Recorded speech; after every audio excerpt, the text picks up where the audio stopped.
है। तुमने क्या देखा है बेटे?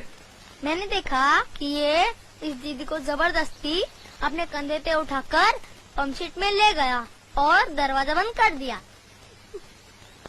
ये बचाओ बचाओ चिल्ला रही थी मगर वहाँ कोई नहीं था।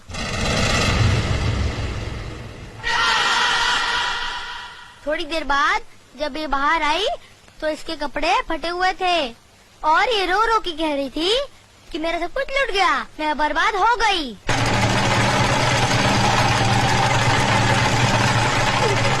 जगन्नाथ, कमीने कुत्ते, तूने इन गरीबों को क्या समझा है? ये वो गरीब मजदूर हैं जिनके खून पसीने की बरकत से हमारी धरती पर हरियाली जागती है।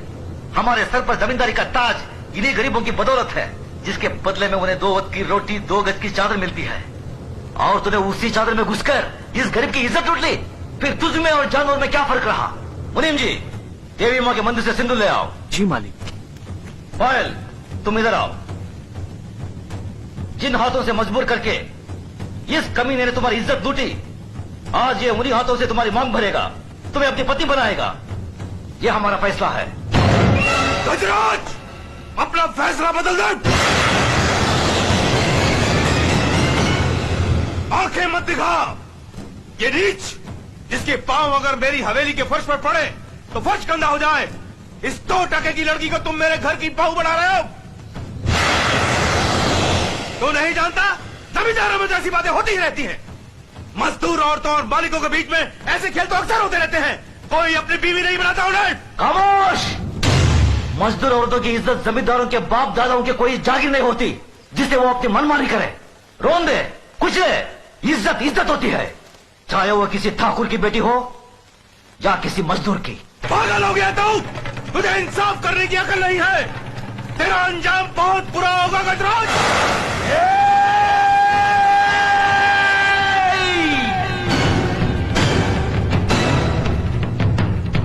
इसके आगे एक लफ्ज भी बोला तो जुबान खींच लूंगा।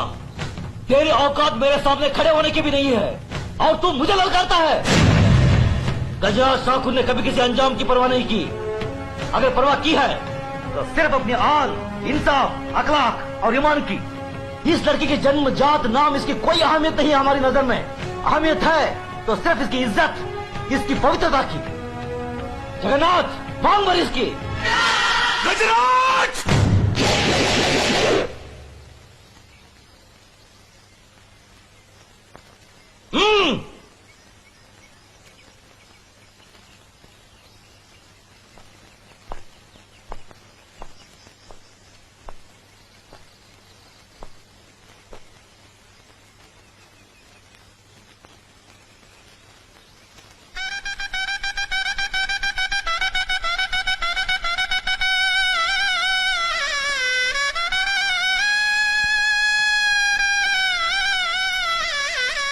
सदा फकीर हो बेटी। जगन्नाथ, अगर तुमने इसे कोई तकलीफ दी तो हमसे बुरा कोई नहीं होगा।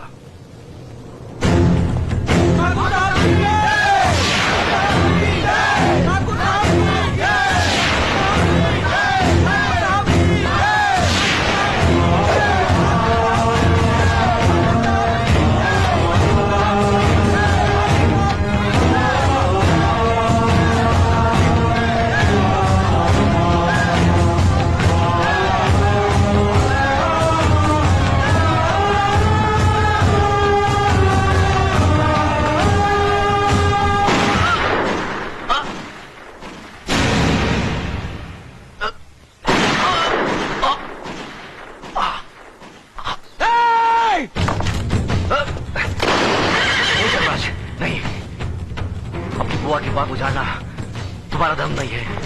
बाबूजी, बाबूजी! भैया! मेरे भाई को मार डाला, मेरे देवता समान भाई को मार डाला। ये क्या किया तुमने? ये कैसा अनर्थ किया?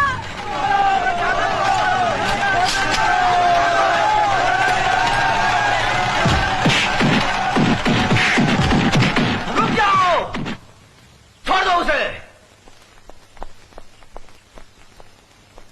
जो अपराध उसने किया है उसकी सजा उसे जरूर मिलेगी।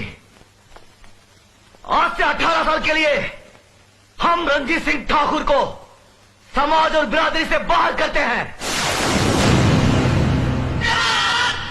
आज के बाद अगर कोई भी इसके परिवार के साथ किसी भी तरीके का संबंध रखेगा तो उसको भी यही सजा मिलेगी। ये गजराज ठाकुर का फैसला है।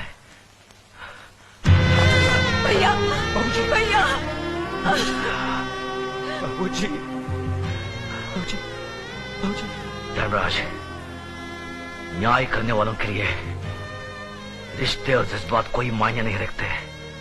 बेटे, जान चली जाए पर आन ना जाने पाए।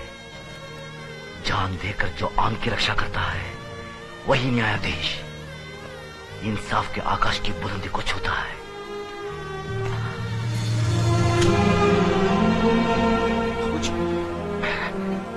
धर्मराज, आज से हम भरतपुर कस्बे के न्याय और इंसाफ की बागडोर तुम्हें सौंपते हैं। याद रखो बेटे, जिस दिन भी तुमने अनजाने में भी गलत फैसला किया तो समझ लो वही दिन तुम्हारी जिंदगी का आखिरी दिन होगा। बाबूजी, बाबूजी, भैया, बाबूजी।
इस मामले में किसी को दादा ठाकुर से कुछ कहना है? किसी को कुछ कहने की जरूरत नहीं है। मास्टरनी की आत्महत्या यह साबित करती है कि उसकी इज्जत लूटी गई और इसका जिम्मेदार है अर्जुन ठाकुर। इसलिए अर्जुन ठाकुर को 12 साल के लिए गांव से बहिष्कार किया जाता है।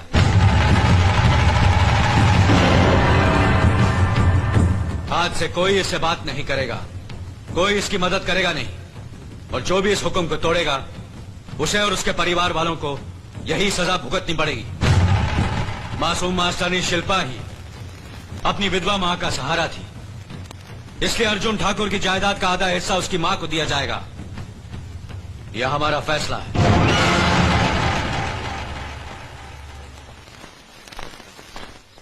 अरे अरे, ये क्या कर रही हो? लो लो मुझे दो। अरे ये काम औरतों का है, मर्दों का नहीं। हाँ मैं जानता हूँ, लेकिन ऐसी हालत में नहीं करना चाहिए सब। अरे बाबा, मैं माँ बनने वाली हूँ, मरीज नहीं हूँ। अरे इसलिए तो कह रहा हूँ, आज से तुम कोई काम नहीं करोगी, घर का सारा काम मैं करूंगा। तुम आराम करोगी और खुश रहोगी, वरना बच्चे पर असर पड़ेगा। समझ गई? लाओ मुझे तो। नहीं दूंगी। अरे दो ना। क्या कर रहे हो? अरे दो ना। अरे पागल हो गए हाँ हो पागल क्या? हो गया, लाओ मुझे दो। मैं आराम करती हूँ, तुम यही बैठे रहो।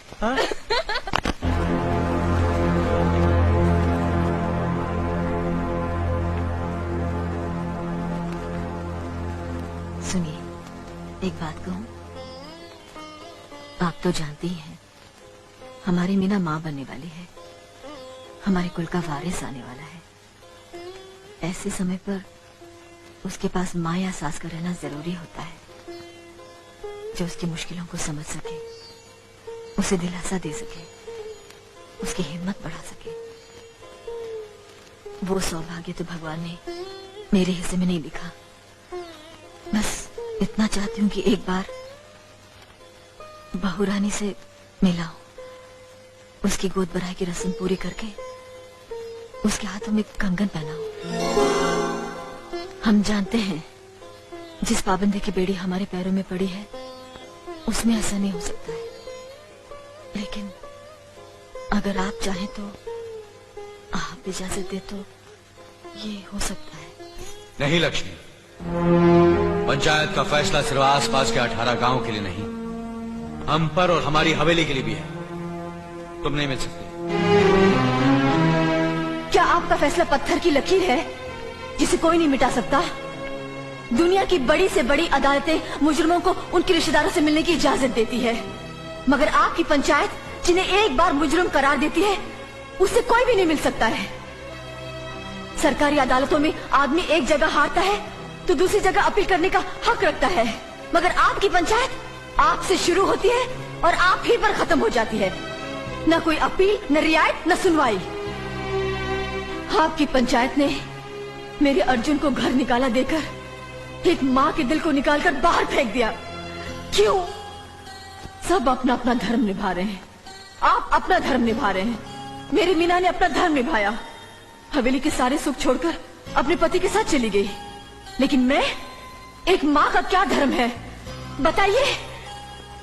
अपनी पंचायत के लिए आप इंसाफ के फरिश्ते हैं, न्यायदाता हैं, लेकिन एक माँ के मुजरिम हैं आप। मेरी ममता आपको कभी माफ नहीं करेगी। ठाकुर साहब, फैसले सुनाना बहुत आसान है, लेकिन सजाएं काटना बहुत मुश्किल। मैं आपकी इंसाफ की तौहीन करती हूँ, नहीं मानती मैं आपके इस फैसले को।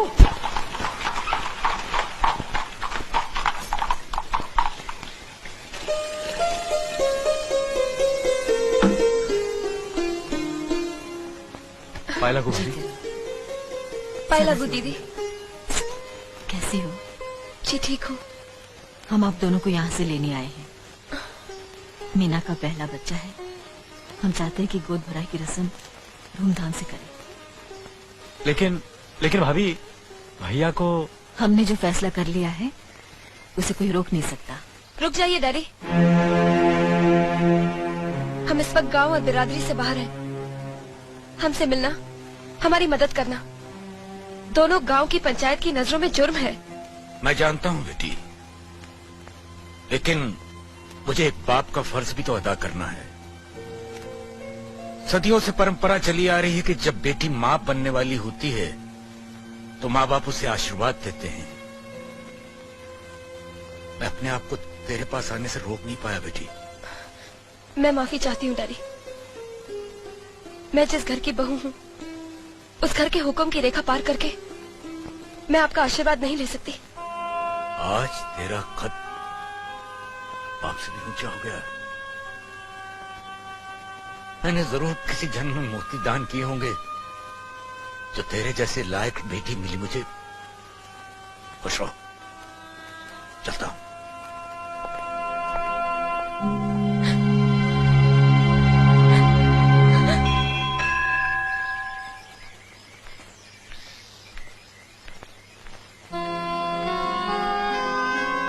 मुझे आशीर्वाद दीजिए बड़े भैया।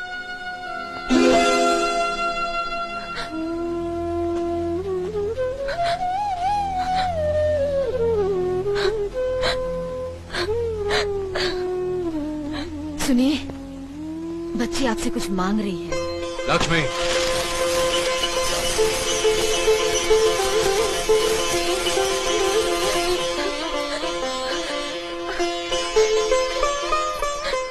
मेरे लिए तो यही बहुत है। एक दिन आपने मेरी खुशी के लिए ये चूड़ियां इस डाल पर बांधी थी। इनके साथ मुझे आप दोनों का आशीर्वाद मिल गया।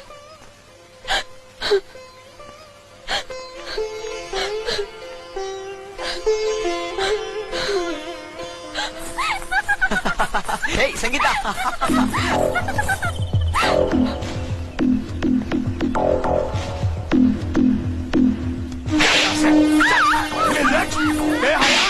इश्क करेगी तू, इश्क करेगी। काट डालूंगा मैं तुझे, जिस्म के छोटे छोटे टुकड़े कर दूंगा मैं। चल यहाँ से, चल अपने कमरे में, चल अपने कमरे में। मार डालूंगा, जान से मार दूंगा मैं तेरे को, खत्म कर दूंगा मैं तेरे को। क्या कर रहे हैं आप? भाग तू भी।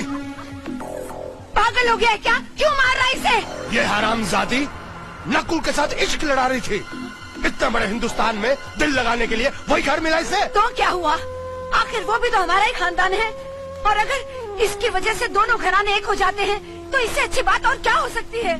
तू भी इसका साथ दे रही है? मेरे जीते जी ऐसा कभी नहीं हो सकता। जग्गू देख बेटा, इसकी शादी वही होगी जहाँ मैं चाहूंगा। चल यहाँ से, चल अंदर चल। जग्गू बड़ी आई थी, इश्क करेगी, इश्क करेगी। मैं बताऊंगा तेरे को मजा। ऐसा मत कर तू। हट बुढ़िया, अब ये घर से बाहर नहीं निकलेगी। कल ही से शहर ले जाकर इसकी मंगनी शादी को ना सब एक साथ करवा दूंगा मैं। मनिया जग्गू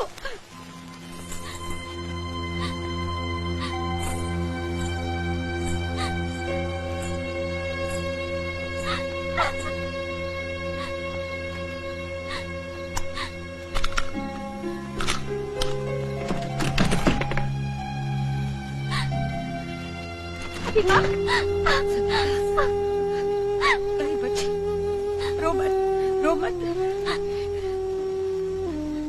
रो मत मेरी बच्ची। तेरे बाप के जिस जुल्म और दबाव में मैंने और तेरी माँ ने जिंदगी गुजारी है, उसकी आंच भी तुझ पे लगने नहीं दूंगी। नहीं, तेरी शादी नकुल से ही होगी। हाँ बेटा, जा, जा उसके घर और उसका हाथ थाम ले। जो होगा मैं देख लूंगी। दादी माँ, मेरे साथ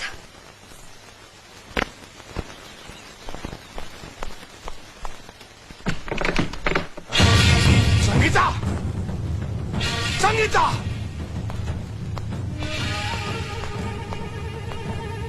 संगीता कहाँ गई? उसे जहाँ जाना चाहिए था। मतलब तुमने भगा दिया उसको? हरामजादी, 2 टके की औरत। बस अब ये शब्द दोबारा मत बोलना। अगर मैं 2 टके की होती तो मुझ पर तुम्हारा दिल ना आता। अपनी मान मर्यादा को ताक पर रखकर तुम मेरी कोख में अपने वंश का बीज ना बोते।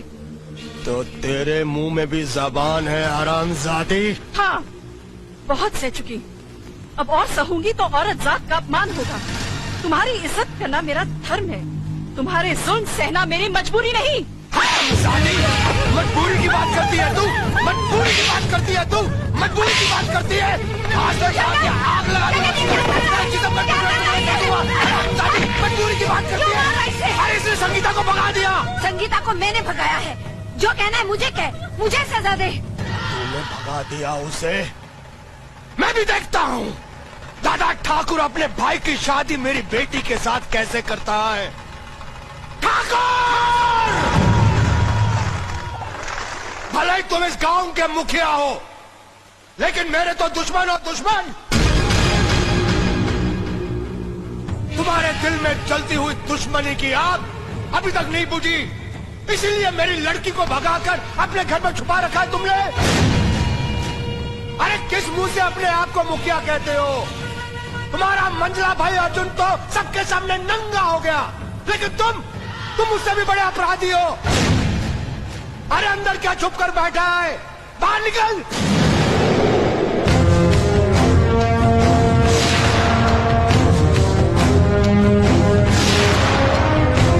सुनिए,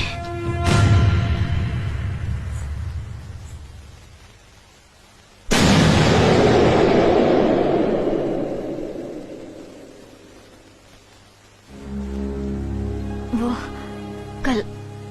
कल आधी रात को ये भागी भागी आई थी। आप बहुत गहरी नींद में थे, इसलिए आपको जगाने की हिम्मत नहीं पड़ी। हमारी समझ में नहीं आया कि हम क्या करें। एक तो जवान लड़के की इज्जत का सवाल, दूसरे ये कोई अनजान लड़की तो है ही नहीं, इसलिए से यहीं रहने दिया। हमने सोचा सुबह आपको बता देंगे। हमसे भूल हो गई, हमें माफ कर दीजिए। 18 साल तक कितने प्यार से पाला पोसा मैंने अपनी बेटी को, और तुम अपनी दुश्मनी के कारण उस प्यार को तबाह करना चाहते हो। अरे एक भाई ने तो बेचारी मास्टरानी को मसल कर उसे जान से मार दिया, और अब दूसरा भाई मेरी मासूम सी बेटी को अपनी हवस का शिकार बनाना चाहता है। लेकिन मैं ये हरगिज़ नहीं होने दूंगा। संगीता, जाओ अपने पिता के पास।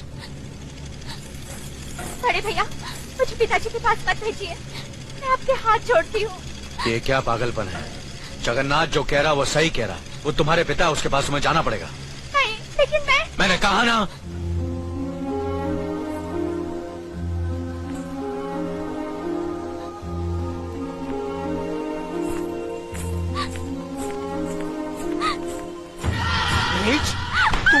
समझती थी कि तू भाग जाएगी और मैं खामोश रहूंगा? तुझे अपने खानदान की इज्जत का भी ख्याल नहीं रहा? खुद ही बिहार जाने चली गई है हरामजादी। मैं करूंगा तेरी शादी, जहाँ चाहूंगा, जिससे चाहूंगा करूंगा मैं। मैं शादी नहीं करूंगी। मैं शादी उसी से करूंगी जिससे मैं पसंद करती हूँ। मैं अपनी मर्जी से शादी नहीं करूंगी। अपनी मर्जी से शादी करेगी? शादी शादी। रुक जाओ। जवान बेटी पर हाथ उठाते हुए शर्म नहीं आती तुम्हें? तुम किससे शादी करना चाहती हो?